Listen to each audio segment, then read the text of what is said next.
আয়ুষকে বাঁচিয়ে রক্ষা কবচ হিসেবে নিজেকে প্রমাণ করলো দেবীমার কাছে কুসুম। সম্পূর্ণ জানতে হলে দেখতে থাকো। গল্পের শুরুতেই দেখা যায় যে আয়ুষকে কিডন্যাপ করিয়েছে দেবলীনা, আর তারপরেই দেবলীনাকে কোনোভাবেই খুঁজে পাচ্ছে না কুসুম, আর সাথে আয়ুষকেও খোঁজার চেষ্টা করছে, কিন্তু কোনোভাবেই খুঁজে পাচ্ছে না। কুসুম বুঝতে পারে এই সমস্ত কাজ দেবলীনা ছাড়া আর কেউ করতে পারে না। কুসুম তো হন্যে হয়ে খুঁজতে থাকে আয়ুষকে, আর বলে, ছোট স্যার আপনি কোথায় চলে গেলেন? আপনাকে আমি খুঁজে বার করবই, না হলে আমি দেবীমাকে কি উত্তর দেব? না না, যেভাবেই হোক আমায় খুঁজে বার করতেই হবে। এর মধ্যেই ইন্দ্রাণী গাঙ্গুলি আর রাজবাবু পৌঁছে গেছে গুরুদেবের আশ্রমে। গুরুদেব তখন বলে, তোমরা চলে এসেছো ইন্দ্রাণী, আর একটু আগে আসতে পারলে না? ইন্দ্রাণী বলে, কি হয়েছে গুরুদেব, আমার আয়ুষ ঠিক আছে তো? গুরুদেব বলে, আমি তো আগেই বলেছিলাম যে আয়ুষের একটা বড়সড় প্রাণঘাতী বিপদ আছে। আমার মনে হচ্ছে, জানি না আয়ুষ কেমন আছে, আয়ুষকে কোথাও খুঁজে পাওয়া যাচ্ছে না। কুসুম আর আয়ুষ এখানেই ছিল, আমি বলেছিলাম কিছুক্ষণ সময় লাগবে, তারপরেই যে কোথা থেকে কি ঘটে গেল আমি নিজেও বুঝতে পারছি না। অনেক চেষ্টা করা হচ্ছে আয়ুষকে খুঁজে বার করার, কিন্তু জানি না আয়ুষকে কখন কি অবস্থায় খুঁজে বার করা যাবে। শোনার পর তো ইন্দ্রাণী গাঙ্গুলির মাথা রীতিমতো ঘুরতে থাকে। রাজবাবু বলে, ইন্দ্রাণী নিজেকে সামলাও, এইভাবে ভেঙে পড়লে কি করে হবে? আমরা ঠিক খুঁজে বার করবো আয়ুষকে, আয়ুষের কোনো বিপদ হতে দেব না, তুমি শুধু একটু অপেক্ষা করো। কিন্তু কোনোভাবেই ইন্দ্রাণী আর অপেক্ষা করতে চায় না। ইন্দ্রাণী বলে, এইভাবে অপেক্ষা করা যাবে না, আমাকে আমার ছেলেকে খুঁজে বার করতেই হবে।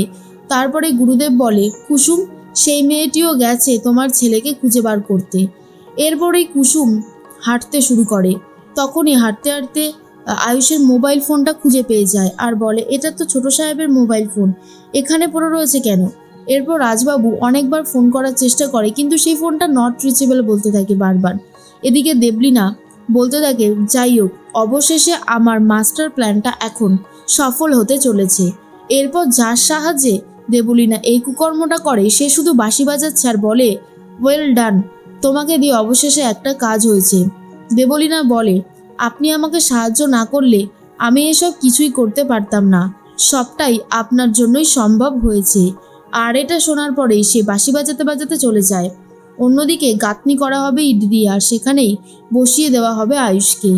অবস্থা খুব খারাপ আয়ুষের, যেহেতু আয়ুষের এখনো জ্ঞান ফেরেনি তাই এখনো কিছু বুঝে উঠতে পারছে না।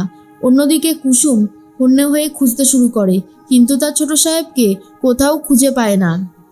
কুসুম ভাবে, কোন দিকে গেলে আমার ছোট সাহেবকে খুঁজে পাওয়া যাবে সেটাই ভাবছি। আস্তে আস্তে এমন একটা দিকে এগিয়ে যেতে থাকে যেখানে অনেক ফুল পড়েছিল, আর সেই সংকেত ধরে কুসুম এগিয়ে যায়। গিয়ে দেখে সেখানে রয়েছে একটা মন্দির, আর সেই মন্দিরে ভগবানকে ডাকতে থাকে কুসুম, আর বলে, ছোট সাহেব এত ভালো মানুষ, দেবী মা এত ভালো মানুষ, তাদের যদি কোনো ক্ষতি হয় আমি তো নিজেকে কখনোই ক্ষমা করতে পারবো না। যেভাবেই হোক আমাকে ছোট সাহেবকে খুঁজে বার করতে হবে, তুমি আমাকে পথ দেখাও ভগবান। আর তখনই দেখা যায় কুসুম আস্তে আস্তে এগিয়ে যেতে থাকে। এমনই একটা পথ নির্দেশনা রয়েছে যেন ভগবান কুসুমকে পথ দেখিয়েছে। এরপর বলে, যেই আজকে ছোট সাহেবের ক্ষতি করার চেষ্টা করুক না কেন তাকে এই কুসুম সরকার কোনোভাবেই ক্ষমা করবে না। এরপর এগিয়ে যেতে থাকে, আর গিয়ে একটা পুরনো বিল্ডিং দেখতে পায়। ততক্ষণে দেবলীনা রীতিমতো গেঁথে দিয়েছে আয়ুষকে। এরপর একজন গুন্ডা বলে, একটু ফাঁকা রাখো, না হলে যে অবস্থা খারাপ হয়ে যাবে, হাওয়া বাতাস কিছু ঢুকবে না।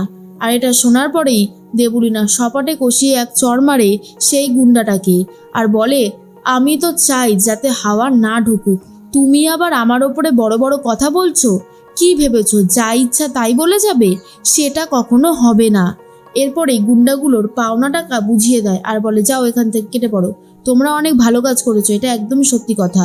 গুন্ডাগুলো কেটে পড়ে, আর দেবলীনা বলে, দেখো আয়ুষ, আজকে আমি তোমার মায়ের জন্য সত্যি কথা বলছি, এত আনন্দিত না কি আর বলবো, তোমার মা আজকে বুঝবে কেমন লাগে। বারবার তোমরা আমাকে অপমান করেছো, আমার গায়ে হাত তুলেছো, আমাকে আমার স্বপ্নর পথে কিছুতেই হাঁটতে দাওনি, তাই আজ তোমাদের যে শিক্ষাটা হতে চলেছে সেটা দেখে আমার যা আনন্দ হচ্ছে তোমাকে বলে বোঝাতে পারবো না। এরপর দেবলীনাও সেখান থেকে চলে যায়। গুরুদেবের কাছে কান্নাকাটি করতে থাকে ইন্দ্রাণী গাঙ্গুলি, আর বলে, গুরুদেব আমার আয়ুষকে আমি জীবিত ফেরত পাবো তো? আমার যে খুব চিন্তা হচ্ছে, তখন গুরুদেব বলে, শান্ত হও ইন্দ্রাণী, বুঝতে পারছি তোমার মনটা খুবই অস্থির হয়ে উঠেছে, আর সেটাই তো স্বাভাবিক, কিন্তু এত সহজে হাল ছাড়লে কি করে হবে বলো তো? আমরা আছি তো, আমরা একটা ব্যবস্থা ঠিক করতে পারবো। এরপর কুসুম সেই বিল্ডিংয়ে পৌঁছে যায় যেখানে আয়ুষকে গেঁথে দেওয়া হয়েছে। এরপর কুসুম খুঁজেই তো পায় না আয়ুষকে, আর বলে, আপনি কোথায় চলে গেলেন ছোট সাহেব, আপনাকে যে আমি কোথাও খুঁজে পাচ্ছি না। তার মধ্যেই দেখা যায় কুসুম আয়ুষের যে ওয়ালেটটা ছিল সেটা খুঁজে পেয়ে যায়। তারপরেই বুঝতে পারে যে হয়তো এখানে আশেপাশেই কোথাও ছোট সাহেব আছে, কিন্তু কোথায় ছোট সাহেব এখনো পর্যন্ত খুঁজে পায়নি। হঠাৎ করে দেখতে পায় সব বিল্ডিংয়েই তো মনে হচ্ছে যে অনেক দিন আগের বিল্ডিং, কিন্তু এই জায়গাটার গাঁথনিটা মনে হচ্ছে যেন কাঁচা, মনে হচ্ছে সদ্য সদ্য কেউ গেঁথেছে। ব্যাপারটা ঠিক কি হলো? এরপরেই ত্রিশূল দিয়ে সেই গাঁথনিটা ভাঙতে শুরু করে দেয় কুসুম, আর তারপরেই দেখে ছোট সাহেব রয়েছে ভেতরে। যা দেখার পর কুসুমের হাত পা কাঁপতে শুরু করে দেয়, আর আয়ুষকে বাইরে বার করে নিয়ে আসার চেষ্টা করে কুসুম।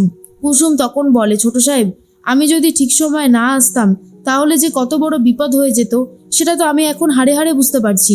আপনার কোনো ক্ষতি আমি হতে দিতে পারি না, আপনাকে যে আমি নিজের স্বামী বলে মনে করি। এরপরে আয়ুষকে যেভাবেই হোক সেফলি বাইরে বার করিয়ে নিয়ে আসে। আর অন্যদিকে ইন্দ্রাণী গাঙ্গুলি আর রাজবাবু হন্যে হয়ে খোঁজার চেষ্টা করে।